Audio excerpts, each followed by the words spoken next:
So, Hamadoun Toure, Secretary General of the ITU. Yesterday you launched the Broadband Commission's report. What was the reception to it?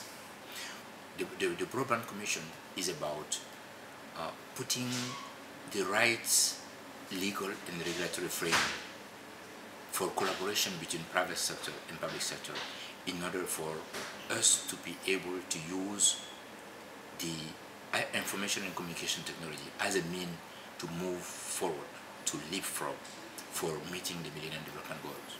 But at the same time, we realize that it is also an opportunity for developed countries as well, for new services and applications, and for us to reap off all the benefits of this knowledge society that we are entering now. What do you see as the big stumbling blocks to universal acceptance of the report? We have only opportunities that is being created here. What we need to be sure is that public sector and private sector know their role.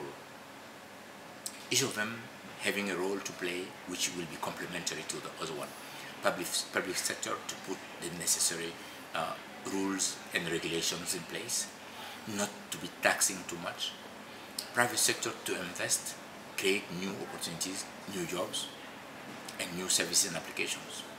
And governments to come back again to try and inject a kind of synergy in the new services and applications like e-health or e-education that will help get the ball rolling in terms of new services and applications. And then the first dollars will flow and private sector will continue to invest.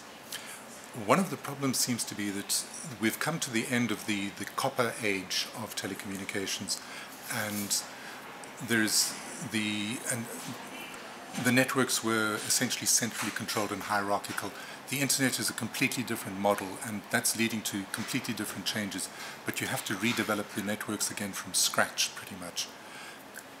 How are people meant to change their thinking so that they can pick that up? Again, we discussed this during the meeting yesterday in Paris, where we were looking at the different business models. You have models that go through from a complete network built by governments to a completely privately owned companies and networks. And in between, of course, whole range of different types of models that can exist.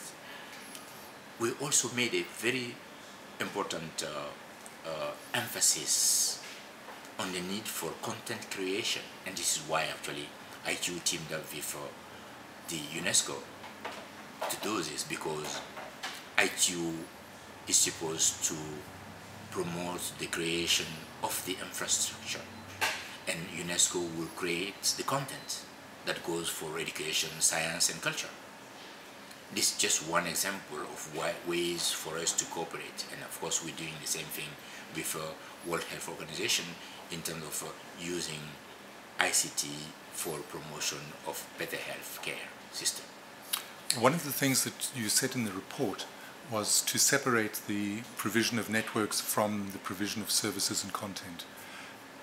That's a difficult political problem at the moment. What's your best advice to governments who are having to address this? Well, we've seen the example of the mobile networks that have been growing over the past few years. The past decade has seen a phenomenal growth in the mobile industry. The world has reached 5.3 billion mobile users, and that happened because of competition, of the level playing field that has been created by the governments through regulatory authorities, through a very transparent and predictable regulatory environment that has given the opportunity for private sector to come in and invest.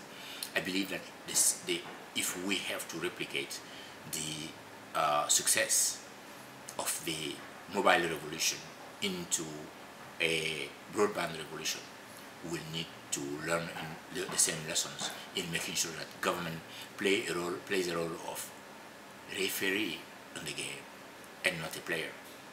That governments play the role of a catalyst in order to ensure that all players are using their full potentials. And I believe that that can be done in the broadband situation as well. And is it your impression that there is the political will to do this? Oh, absolutely. The political will is not only in the developing countries that need it the most. We see it also in the developed world. And the G8, the recent G8 summit is an example of what can happen and what are the political wills that are at that highest level. We've seen in the Broadband Commission, which is chaired by President Kagame. It's a developing country that has taken its destiny in its own hands and is doing the best today to ensure that ICT is used as a tool for development. There are many success stories and many examples of developed countries like Australia that's having a huge rollout of broadband networks, and countries like Finland. So we have a whole range of countries using it. But of course, any development, and development of broadband is not an exception to that. Any development will start with a vision from the top. Hamadoun Toure, thank you very much indeed. Thank you.